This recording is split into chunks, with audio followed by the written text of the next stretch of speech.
주님이 우리를 예배로 부르시고 초대하십니다. 주님이 예배를 통해서 우리와 교제하시기를 원하십니다. 우리 삶의 주인 되시고 모든 날의 주인 되신 거룩하신 하나님을 예배합시다.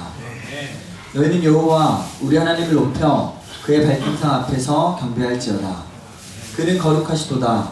너희는 여호와 우리 하나님을 높이고 그 성산에서 예배할지어다. 여호와 우리 하나님은 거룩하심이로다. 하나님이 영이시니 예배하는 자가 영과 진리로 예배할지니라. 아멘.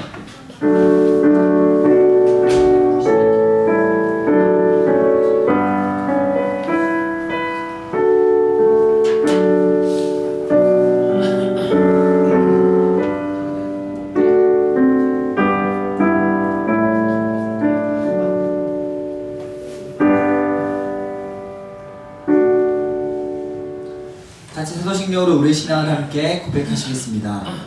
나는 전능하신 아버지 하나님 천지의 창조주를 믿습니다. 나는 그의 유일하신 아들 우리 주 예수 그리스도를 믿습니다.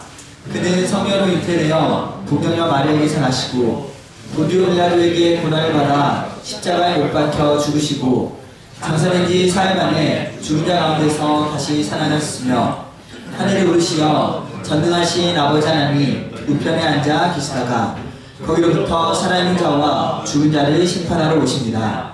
나는 성령을 믿으며 거룩한 공교회와 성도의 교제와 죄를 용서받는 것과 몸의 부활과 영생을 믿습니다. 아멘. 우리는 하나님 앞에서 죄인입니다.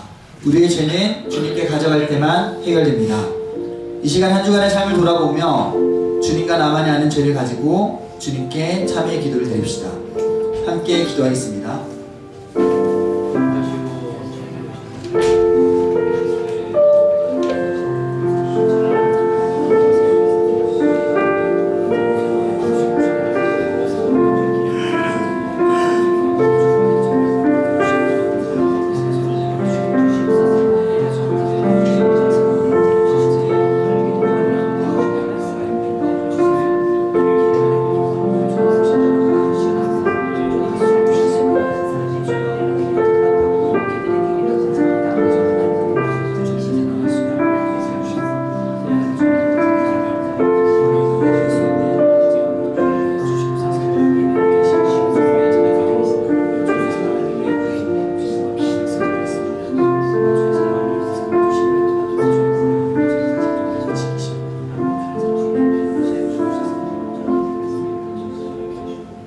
너희는 내 목소리를 순종하고 나의 모든 명령을 따라 행하라. 그리하면 너희는 내 백성이 되겠고 나는 너희의 하나님이 되리라. 그러므로 이제 그리스도 예수 안에 있는 자에게는 결코 정죄함이 없느니라. 아멘. 오늘도 배가 한데 오신 여러분들 주님의 이름으로 사랑하고 또 축복합니다. 이 시간도 우리를 그리스도의 보혈로 정결케 시키신 하나님을 함께 찬양하였으면 좋겠습니다.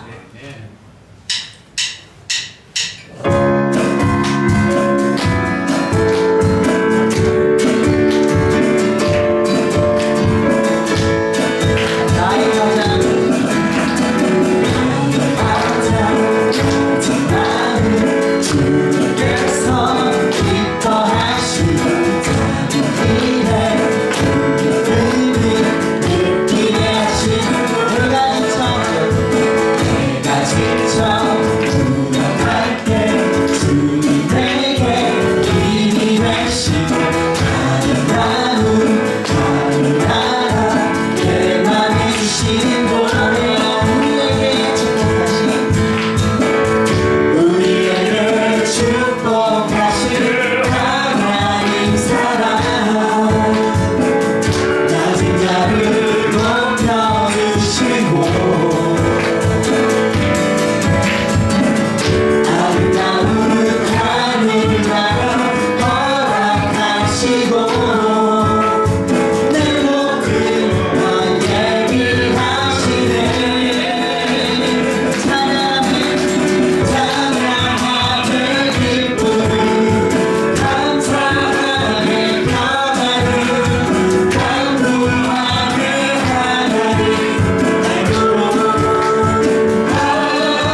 주님을 외치세 예수가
하나님 아버지, 오늘 이 자리에 저희를 불러주셔서 감사합니다. 부족한 저희가 예배할 수 있도록 하나님께서 먼저 찾아와 주심을 믿고 감사드립니다. 사실 마음이 늘 온전하지는 않았고 하나님보다 다른 것들을 더 바라보며 살았던 시간도 많았습니다. 그럼에도 불구하고 오늘도 저희를 그대로 받아주시는 은혜에 감사드립니다. 하나님, 삶을 살아가면서 앞이 잘 보이지 않을 때가 많습니다. 선택해야 할 일들은 많은데 확신은 없을 때도 있습니다. 그럴 때마다 혼자 고민하지 않고 하나님께 먼저 묻는 저희 선한목자교회 성도가 되게 해주세요. 이 교회를 축복해 주시고 잘하는 사람만 쓰임받는 공동체가 아닌 서로의 연약함까지 품어줄 수 있는 따뜻한 공동체가 되게 해주세요. 예배를 준비하는 많은 손길들이 있습니다. 식사와 찬양, 봉헌과 기도로 예배를 준비해 주시는 성도님들을 주님께서 기억해 주시고 오늘 말씀을 전하실 김성건 목사님께 주님의 특별한 은혜가 더하기를 기원합니다. 이 예배의 시간이 끝나도 하나님을 잊지 않고 일상의 자리에서 주님과 동행하는 저희가 되기를 소망합니다. 모든 말씀 저희를 끝까지 사랑하시는 우리 구주 예수 그리스도의 이름으로 기도드립니다. 아멘.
하나님께서 우리에게 주시는 말씀은 시편 90편 1절에서 17절 마지막 절까지입니다. 구약성경 시편 90편 1절에서 마지막 17절까지입니다.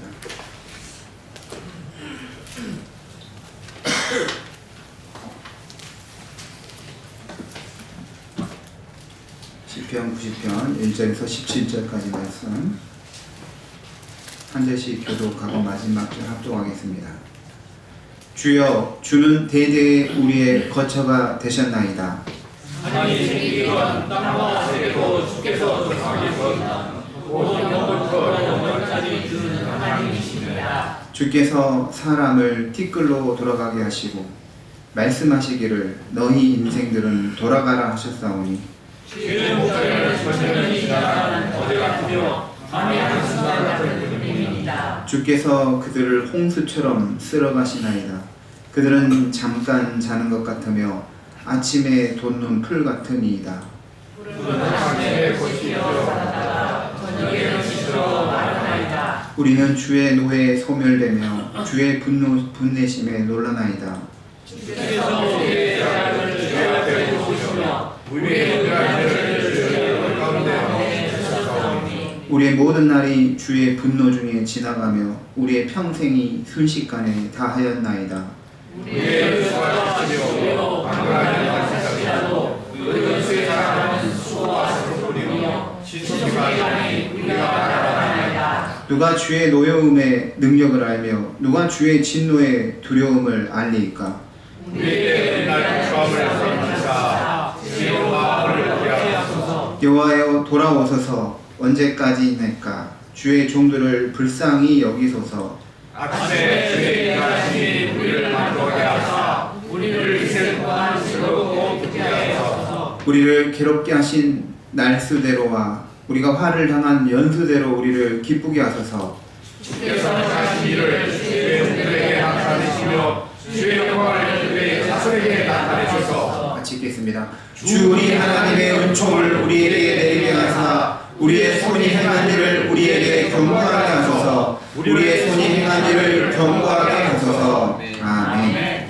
이 시간에 김광선 전사님 하나님께 찬양으로 영광 올려드리겠습니다.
귀한 찬양입니다.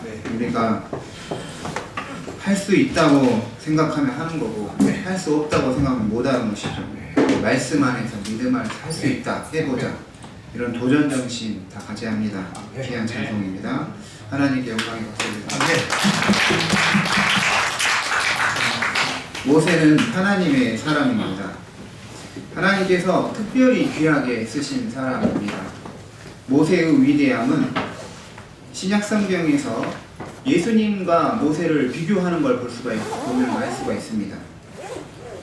물론 예수님은 모세보다 위대하다 이렇게 신약 성경에서 말합니다. 마태복음과 히브리서를 보면 모세보다 위대하신 분이 예수님이다 하죠. 왜냐하면 예수님은 하나님이시기 때문이죠.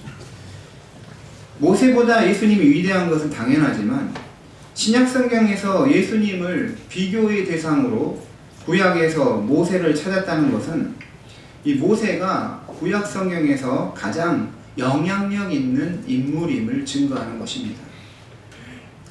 모든 위대한 하나님의 사람은 기도하는 사람이었습니다. 기도를 하면서 하나님의 그 위대한 큰 일들을 맡아서 했던 것이죠. 모세는 다른 어떤 사람보다도 또 기도의 사람이었습니다. 모세는 홍해 바다를 대면했을 때 하나님께 기도를 드렸습니다. 백성들이 마실 물이 없어 목마르다고 자기를 원망할 때 그 문제로 백성들과 다투지 않고 하나님께 기도를 했습니다. 이스라엘 백성들이 아말렉과 전쟁을 할 때도 모세는 산 위에 올라가서 하나님께 기도드렸습니다. 모세는 하나님께 이스라엘 백성들을 위한 중보 기도를 드렸습니다. 하나님의 임재를 위한 기도를 드렸어요. 또 루이, 미리암이 나병에 걸렸을 때도 병이 낫기를 위해서 기도했습니다. 신명기 33장에서는 모세가 이스라엘 지파들을 위한 축복 기도도 하였습니다.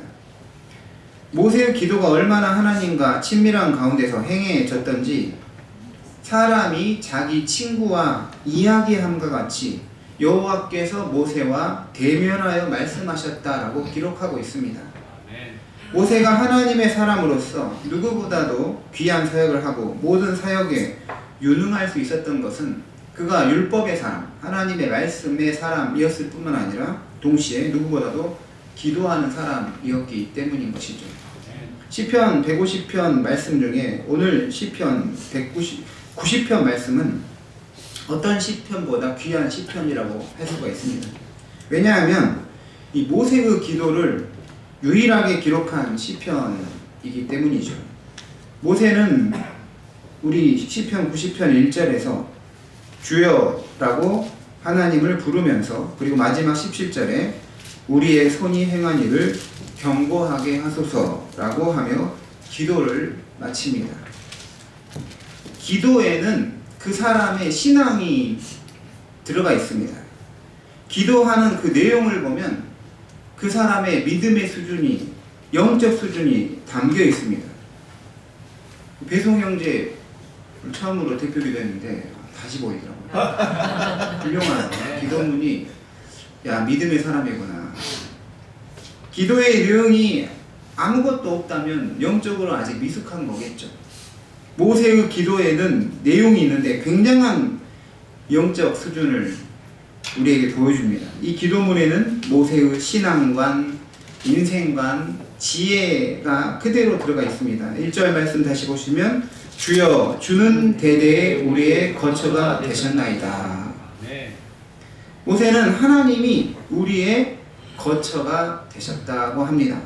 거처라는 말은 우리가 쉴 곳, 우리가 피할 곳, 우리가 거주하는 곳을 말합니다. 거처란 바로 집이죠. 집이 없으면 어떻게 됩니까? 이곳저곳 돌아다녀야 합니다. 누군가의 집에서 신세를 지거나 여관이나 호텔에서 머물러야 합니다. 아니면 밖에서 노숙을 해야 되겠죠. 누군가에게 신세를 지는 것도 하루 이틀입니다. 아무리 좋은 호텔에 가서 자는 것도 한계가 있습니다. 제가 2014년에 스위스 취리히에서 이제 세계 칼빈학회 논문 발표를 하게 돼가지고 그 당시에 이제 스위스를 가게 됐는데 이태리와 프랑스, 독일 이쪽을 이제 같이 여행을 해가지고 계획을 짰어요. 19박을 했어요. 19박 20일. 매일 새로운 호텔에서 이렇게 자는데 그때 이제 좀 나름 여유가 있어서 3성급, 4성급 호텔 싸게 예약하면서 했는데 정말 좋죠. 아침 조식도 좋고 호텔 그 상태도 되게 좋은데 10박 넘어가면 힘들어요. 아무리 좋은 곳에서 자도 집이 제일 편한 것입니다. 집이 제일 좋은 곳입니다. 집은 하루의 수고를 덜어줍니다. 우리의 지친 몸과 영혼을 쉬게 하고 잠을 제공함으로써 다음날 활동하게 하죠. 재충전의 장소가 집, 거처입니다. 모세는 하나님이 우리의 거처다. 곧 우리의 집과 같은 분이 하나님이라는 거죠. 추위와 더위로부터 우리를 보호하시는 그 하나님이라는 것이죠. 그 집처럼 우리를 위험에서 보호해 주신다는 거죠. 우리를 편히 쉬게 하는 그런 집처럼 우리 영혼의 안식처가 되신다라는 것입니다. 집이 오래되면 어떻게 됩니까? 20년, 30년 지나면 집안에 문제가 생깁니다. 그래서 집을 고치고 문제되는 걸 보수를 해야 되죠. 심한 경우는 리모델링을 하게 됩니다. 더 심하면 허물고 다시 집을 지어야 합니다. 그런데 하나님은 그렇지 않다는 것이죠. 우리의 영원한 집이신 하나님은 리모델링이나 재건축이 필요로 하지 않는 분이신 것이죠. 하나님은 언제나 우리에게 안전한 영원한 집이 되어주시기 때문이죠. 우리의 영원한 집이 되시는 하나님이 어떤 분인지를 2절에서 말하죠. 산이 생기기 전 땅과 세계도 주께서 조성하시기 전 곧 영원부터 영원까지 주는 하나님이시니이다.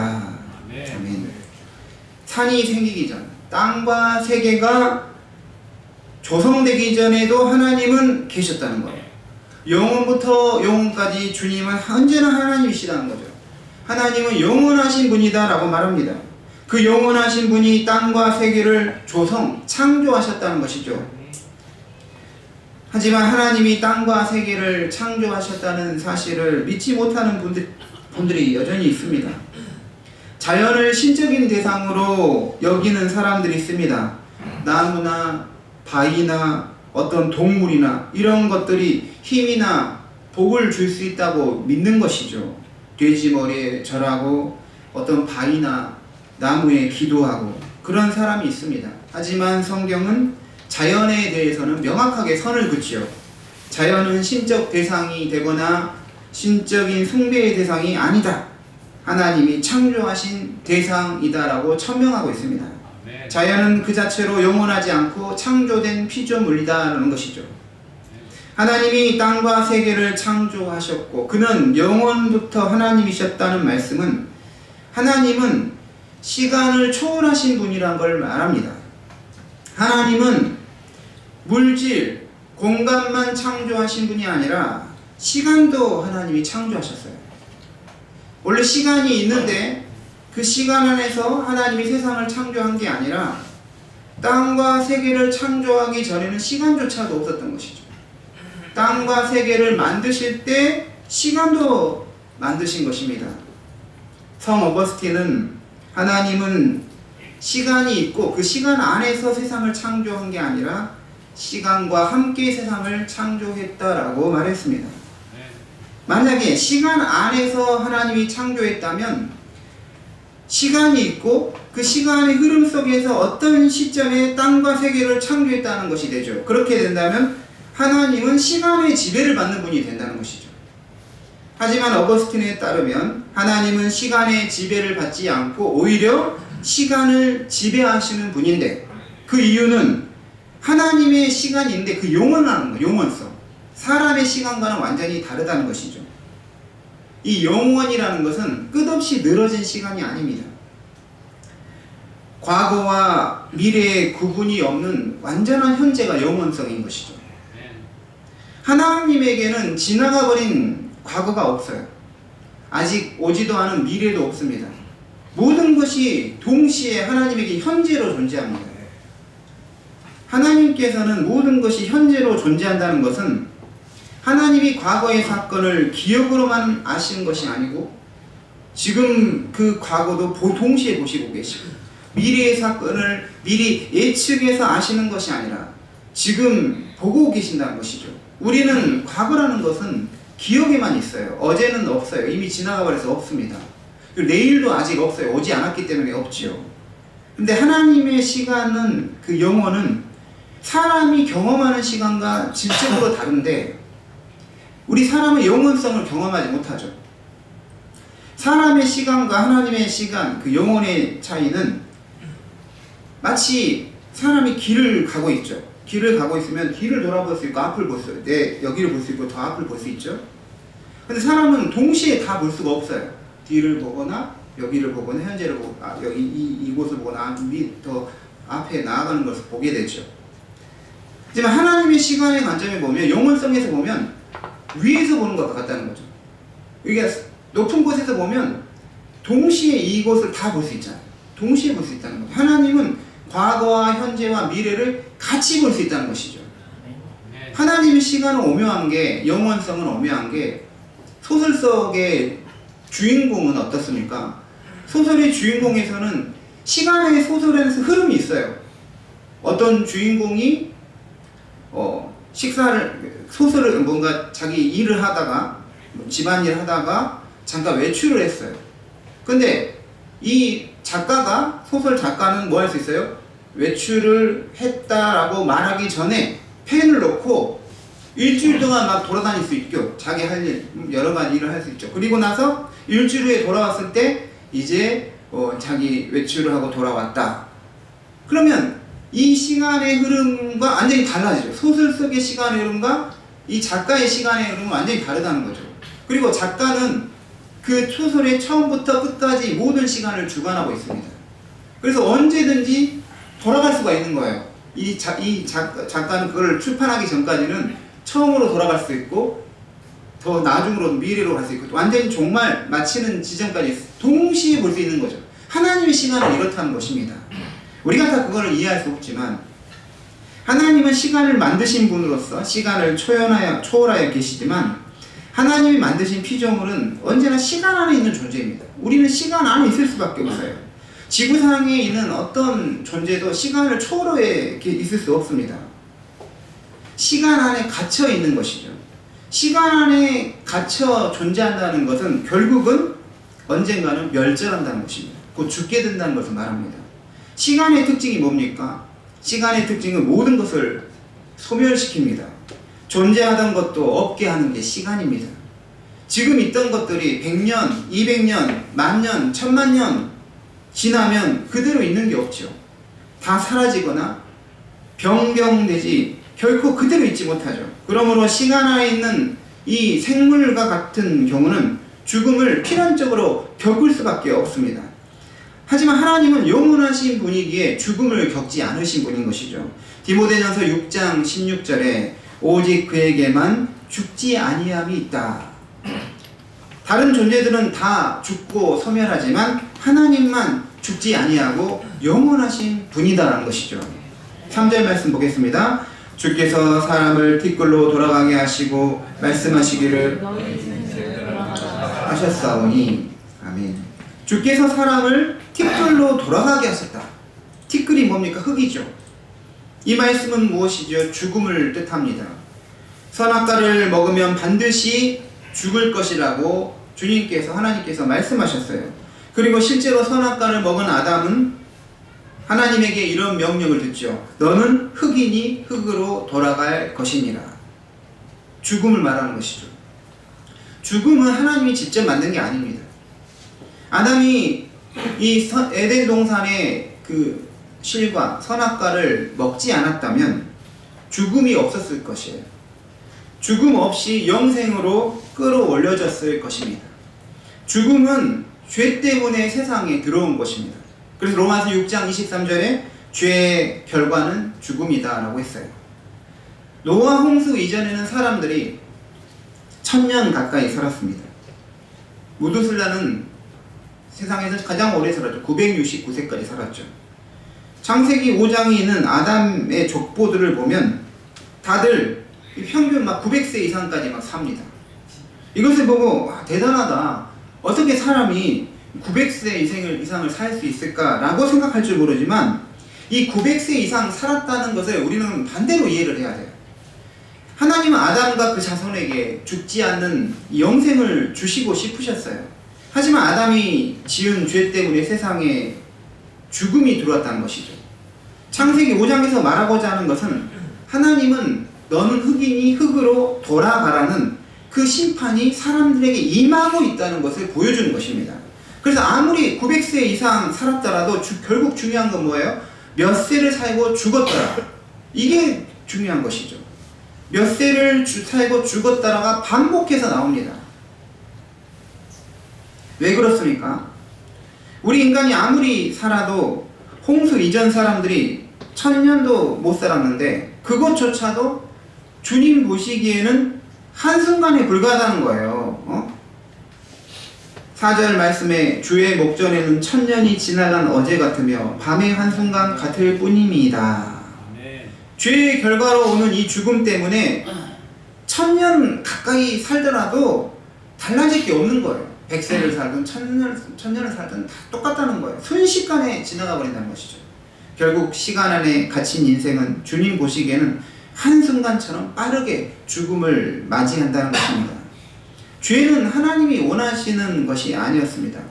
죄의 결과가 무엇이었죠? 말한 것처럼 사망이었습니다. 사람이 죄를 지으면 두 가지 일이 일어납니다. 첫째는 뭐냐면 죄를 지으면 죄책이 있어요. 죄에 대한 책임이 따릅니다. 하나님도 죄를 지으면 죄 지은 사람에게 죄에 대한 책임을 물은 것이죠. 그 책임은 결국 죽음입니다. 둘째는 죄를 지으면 오염이 돼요. 부패해야 합니다, 사람이. 죄를 지으면 그냥 죄를 지었다고 끝나는 게 아니라 내 영혼과 마음과 인격을 오염시킵니다. 죄를 지으면 그 죄가 영혼을 파괴하는 것이죠. 그래서 죄를 지을수록 더 죄로 오염되어서 나중에는 죄의 강도가 더 심해지는 거예요. 엄청 큰 죄를 짓고도 아무렇지도 않게 느껴지는 것입니다. 그러므로 그리스도인은 죄를 싫어하고 심지어 죄는 혐오해야 됩니다. 죄 짓는 것을 죄인이니까 죄를 짓는다 이렇게 생각해서는 안 된다는 거죠. 죄인이니까 어쩔 수 없이 죄 짓는다 라고 생각해서는 안 됩니다. 오히려 다른 건 몰라도 죄에 대해서는 철저해야 합니다. 죄를 지었으면 우리는 탄식해야 돼요. 괴로워하고 슬퍼해야 합니다. 그럴 때 죄로부터 벗어날 수가 있는 것이죠. 모세의 기도 시편 90편에서 말하는 것은 하나님은 영원하시지만 하나님과 비교했을 때 인생은 한계가 있고 짧고 급하게 지나가고 더덥다라는 사실인 것이죠.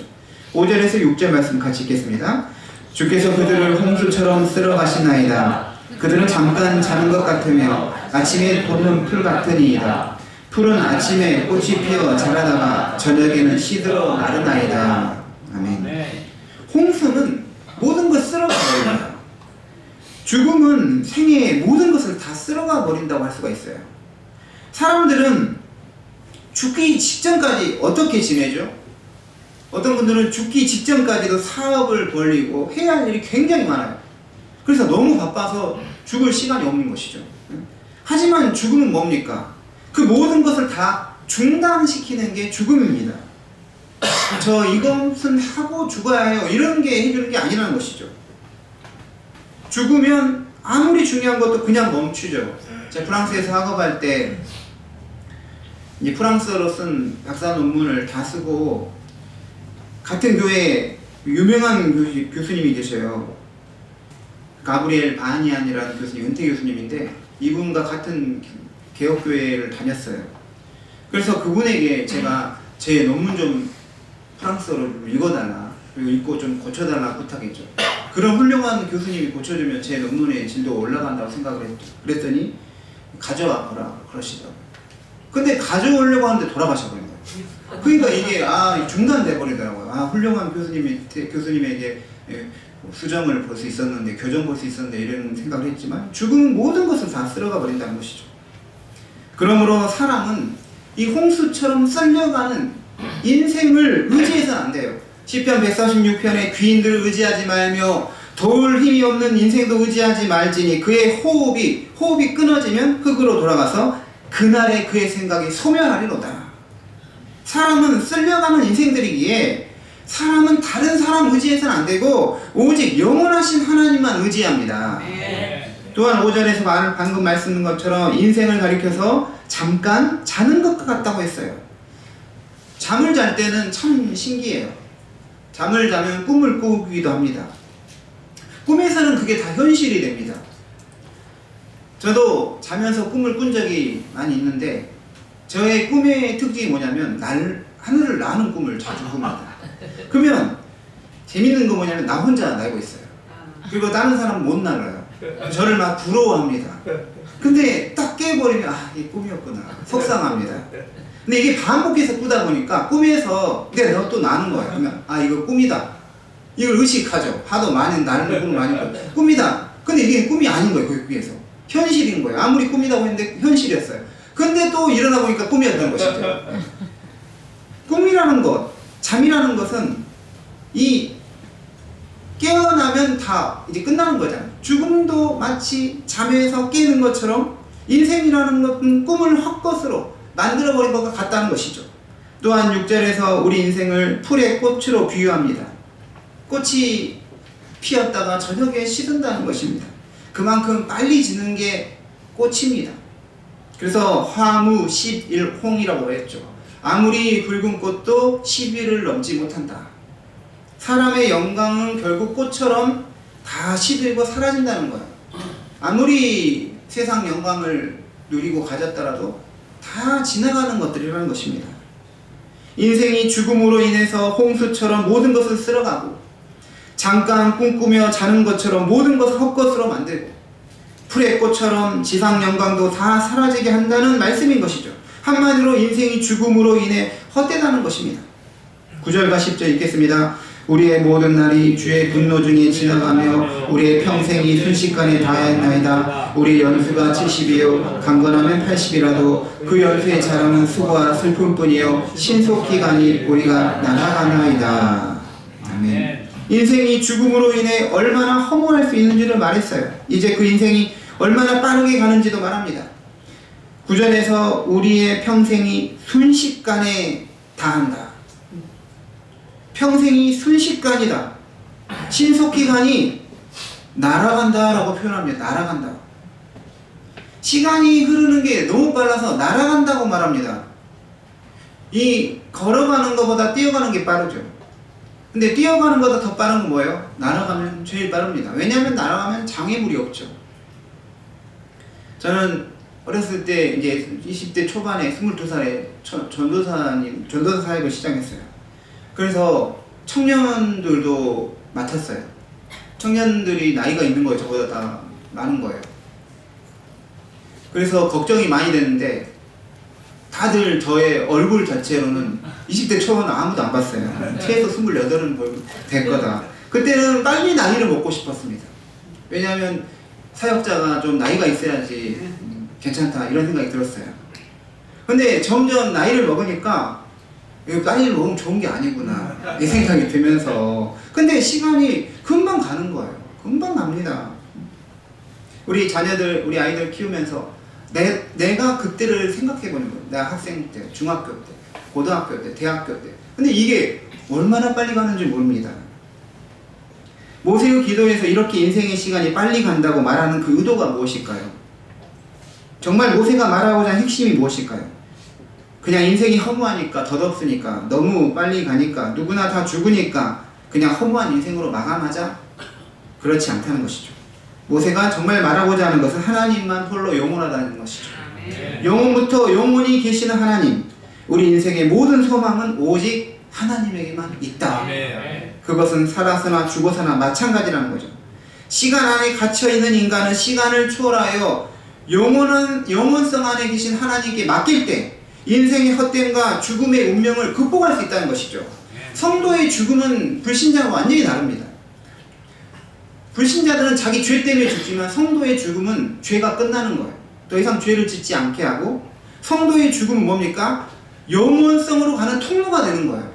더 좋은 곳으로 가는 문과 같은 게 성도의 죽음입니다. 성도는 정말 이 죽음을 관문을 통과하면 주님을 직접 보게 되는 것이죠. 그러니까 살아서나 죽어서나 우리가 영원히 의지할 분은 주님밖에 없다는 것이죠. 12절 말씀 보겠습니다. 우리에게 우리날 계수함을 가르치사 지혜로운 마음을 얻게 하소서. 우리에게 최고의 지혜는 무엇일까요? 최고의 지혜는 하나님을 알면서 우리 자신을 아는 것이 지혜입니다. 그것도 자기를 정확하게 한계를 아는 게 지혜예요. 죽음을 알고 인생의 덧없음을 알고 이 땅이 영원한 것이 아니라는 것을 아는 게 진짜 지혜입니다. 우리 날 계수함을 가르치사 지혜로운 마음을 얻게 하소서라는 말은 우리가 짧은 인생을 산다는 것을 생각하라. 거기에서 지혜를 얻으라는 것이죠. 우리가 살아갈 날을 계산하는 것이 무엇입니까? 이제 나의 인생을 계산하는 것이 그게 지혜입니다. 결국은 그 지혜로운 삶은 영원하신 하나님 안에서 사는 것이죠. 시간을 계산하여서 우리에게 순식간에 가는 이 시간을 계산하여서 그 시간을 무가치하고 덧없는 것에 사용하지 말고 가치 있고 귀한 것을 위해서 하나님 나라를 위해서 사용하라. 이게 최고의 지혜라는 것이죠. 우리에게 선물로 주어진 시간을 가치 있는 일로 사용하시기 바랍니다. 그러려면 일의 우선순위를 두어야 합니다. 바쁜 것부터 처리하는 것이 아니라 소중하고 하나님이 원하시는 일부터 그런 일부터 해야 한다는 것이죠. 하나님이 기뻐하시는 것부터 해야 합니다. 그리스도인은 그리스도인답게 믿음의 삶을 살아야 하는 것이죠. 이게 바로 지혜인 것입니다. 13절 보시면 여호와여 돌아오소서 언제까지니까 주의 종들을 불쌍히 여기소서. 모세의 기도에서 핵심은 여호와여 돌아와라는 거죠. 돌아와라는 거죠. 하나님의 심판은 3절 말씀에서처럼 흙으로 돌아가라는 것이 하나님의 심판의 명령이었어요. 하나님이 돌아오소서라는 기도는 무엇이겠습니까? 하나님이 비참한 나를 구원해 달라는 것이죠. 죽음이 사람이 흙으로 돌아가는 것이라면 구원은 하나님께서 우리에게 돌아올 때 임하는 것입니다. 계속해서 14절에 이어지는 말씀은 하나님 안에서만 만족함이 있고 즐거움이 있고 행복이 있다는 말씀입니다.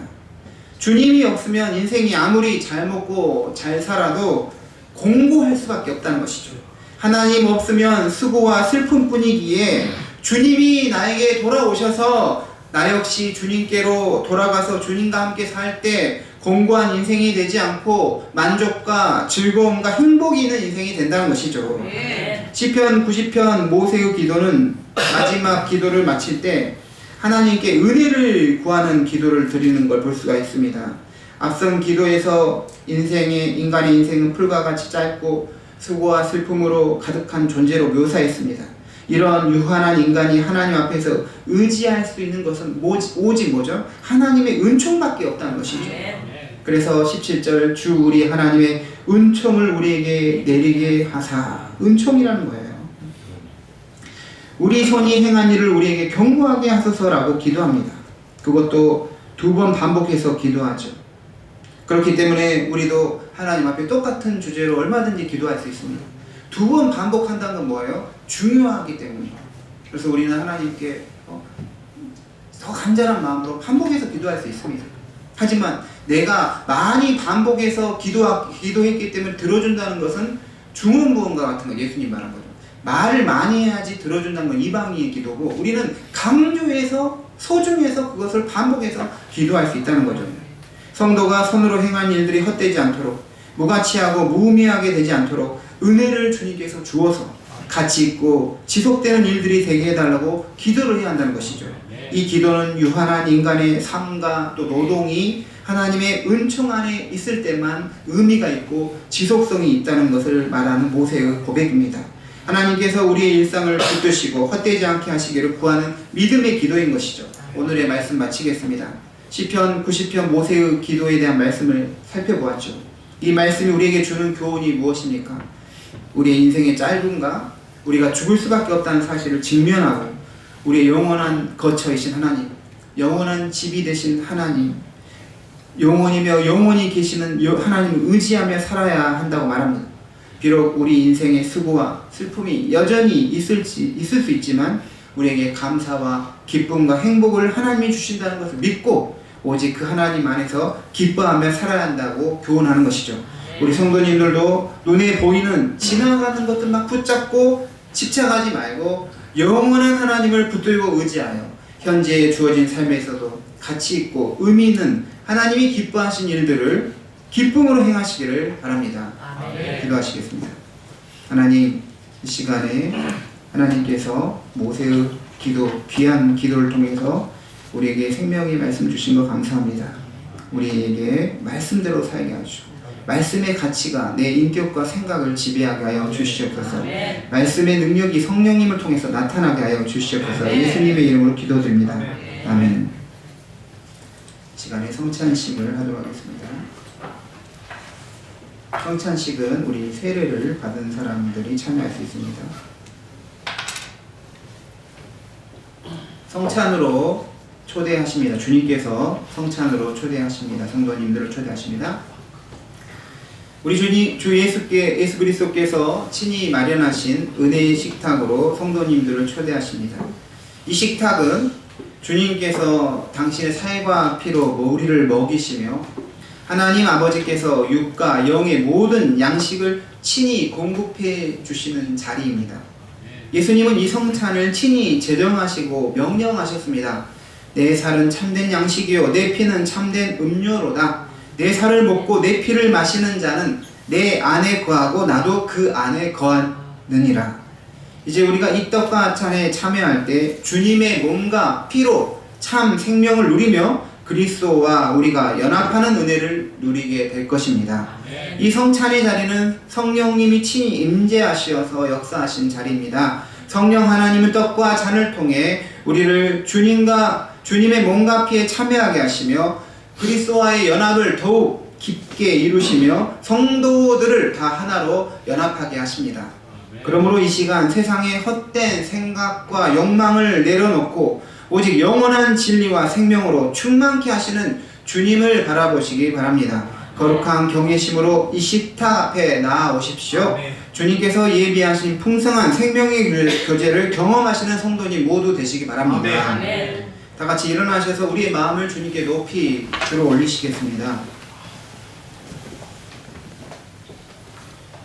주님께서 성도님들과 함께 하시기를 기원합니다.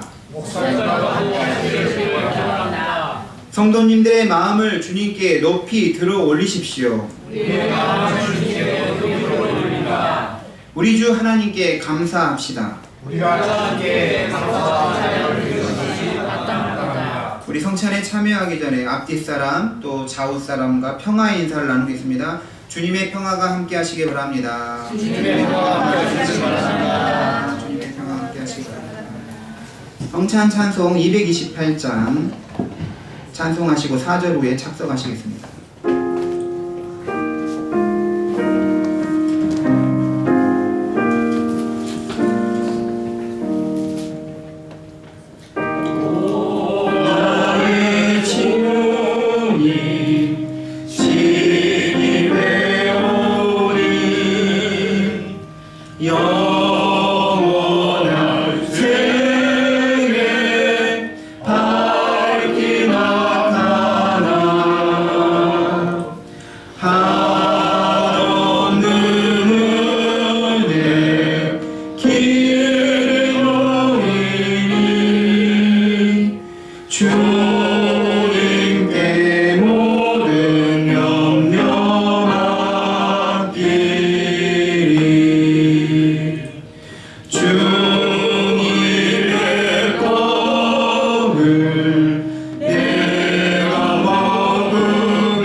제정의 말씀입니다. 내가 너희에게 전한 것은 주께 받은 것이니 곧 주 예수께서 잡히시던 밤에 떡을 가지사 축사하시고 떼어 이르시되 이것은 너희를 위하는 내 몸이니 이것을 행하여 나를 기념하라 하시고 식후에 또한 그와 같이 잔을 가지시고 이르시되 이 잔은 내 피로 세운 새 언약이니 이것을 행하여 마실 때마다 나를 기념하라 하셨으니 너희가 이 떡을 먹으며 이 잔을 마실 때마다 주의 죽으심을 그가 오실 때까지 전하는 것이니라. 기도하시겠습니다. 사랑과 은혜의 하나님, 이제 주님께서 우리에게 허락하신 거룩한 떡과 포도주에 참여하고자 하오니 성령님이 이 자리에 임재하시어 이 성찬에 참여하는 모든 성도 위에 충만히 역사하여 주옵소서. 우리가 이 떡과 잔을 받을 때 단순하게 떡과 포도주가 아니라 그리스도의 몸과 피에 참여함이 되게 하시고 부활하시고 승천하신 주 예수 그리스도와 하나 되는 신령한 은혜를 누리게 하옵소서.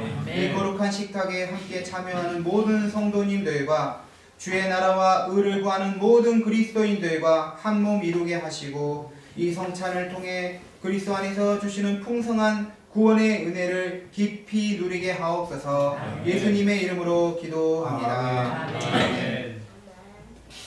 주님께서 잡히시던 날 밤이었습니다. 우리 주님은 사랑하는 제자들과 함께 마지막 유월절 식사를 하셨습니다. 그때 떡을 들어 축사하셨습니다. 떡을 떼시면서 말씀하십니다. 이것은 너희를 위하여 상하고 찢긴 내 몸이다. 받으라 먹으라 명령하셨습니다. 우리 주님은 식후에 잔을 들어 축사하셨습니다. 그리고 그 잔을 사랑하는 제자들에게 주시면서 말씀하셨습니다. 이것은 너희를 위하여 흘리는 내 피다. 너희와 내 사이에 맺어진 새 언약의 피다. 받으라 마시라 명령하셨습니다. 아멘. 이제 주님의 명령대로 찢기신 몸과 흘리신 보혈을 기억하여 주님이 주시는 은혜의 선물을 받겠습니다. 아멘.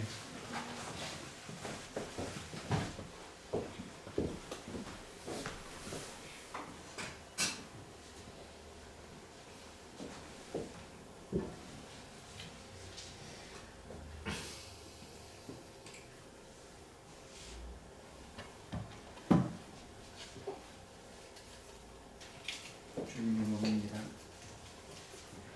주님의 몸입니다.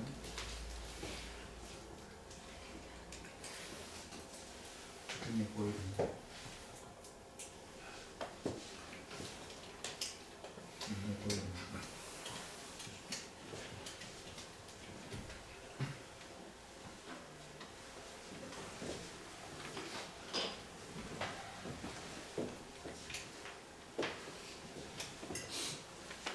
이쪽으로 나와주십시오.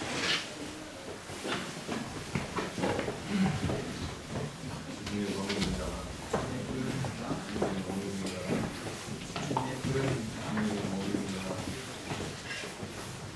주님의 보혈입니다. 주님의 몸입니다.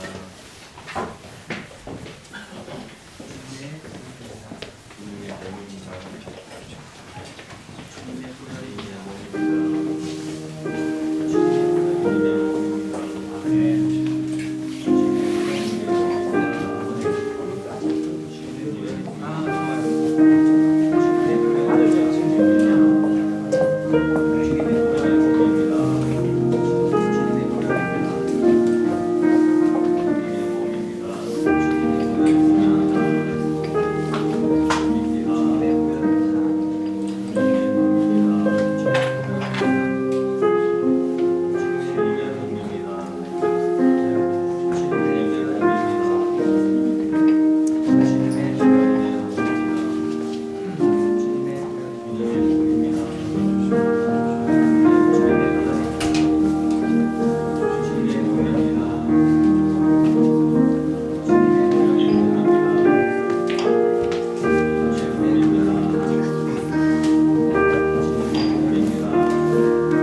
기도하시겠습니다.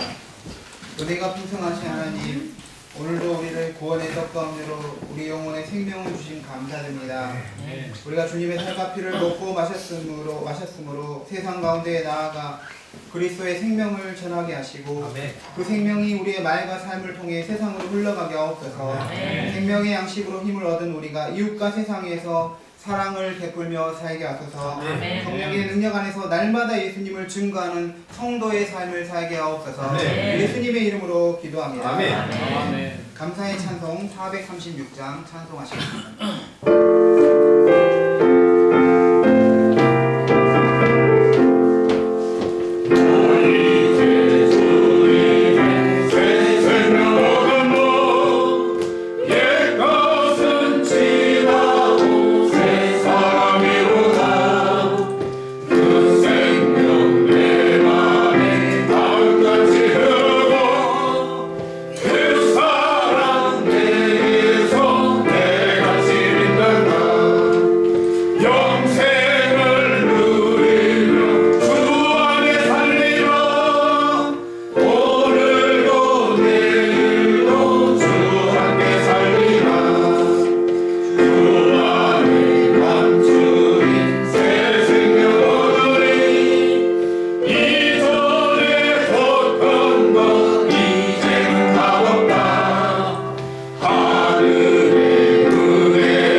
찬송가 405장 찬송하시면서 하나님께 봉헌하겠습니다.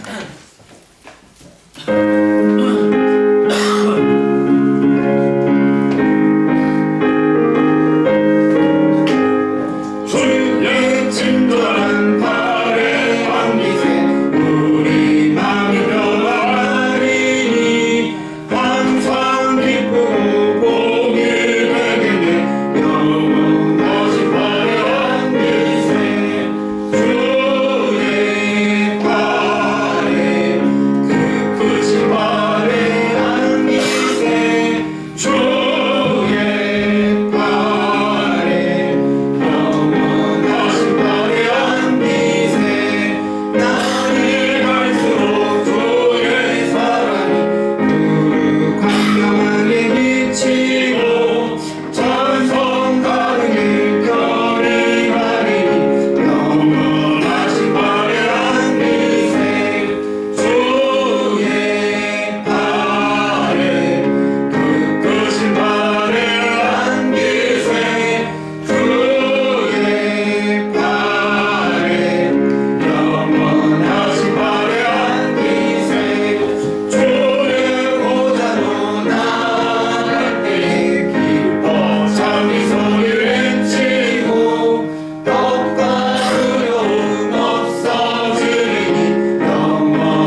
우리에게 생명을 주시고 또한 이 생명이 끝나는 것으로 끝나는 게 아니라 영원한 생명을 예비하게 하신 하나님 감사합니다. 우리가 영원한 그 천국의 소망 안에서 현재를 의미 있고 가치 있게 믿음으로 살아가게 하여 주시옵소서. 하나님 한 주간 주님께서 우리를 붙들어 주신 은혜 감사합니다. 우리를 예배자로 세워주신 은혜 감사합니다. 하나님 믿게 하신 예수님 구원자로 믿게 하신 은혜 감사합니다. 주님께 감사하여 또한 우리가 예물을 드립니다.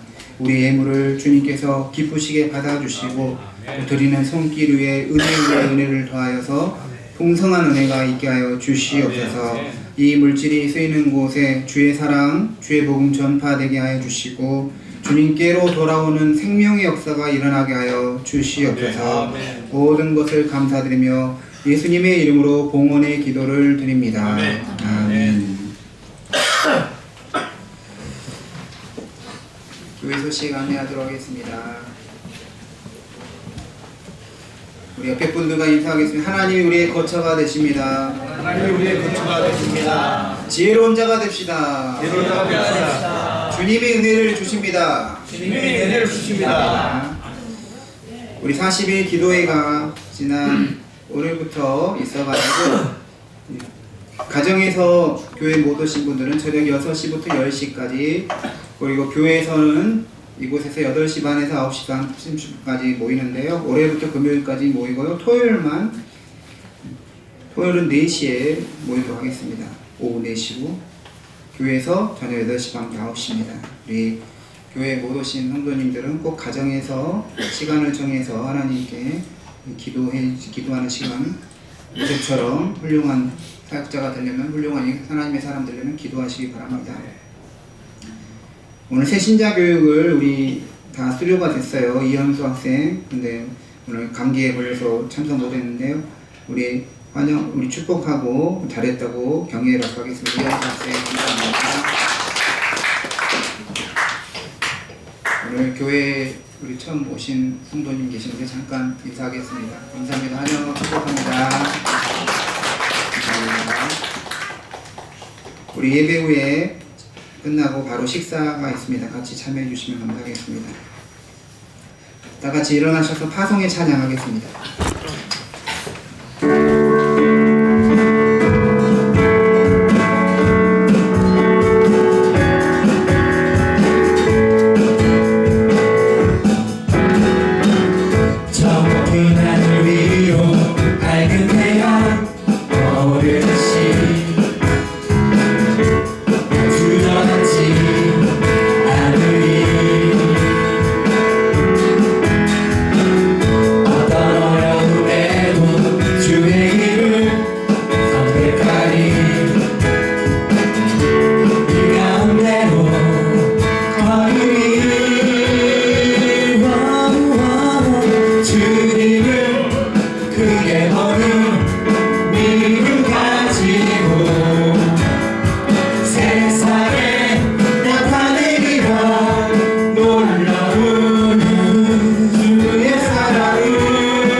시작되리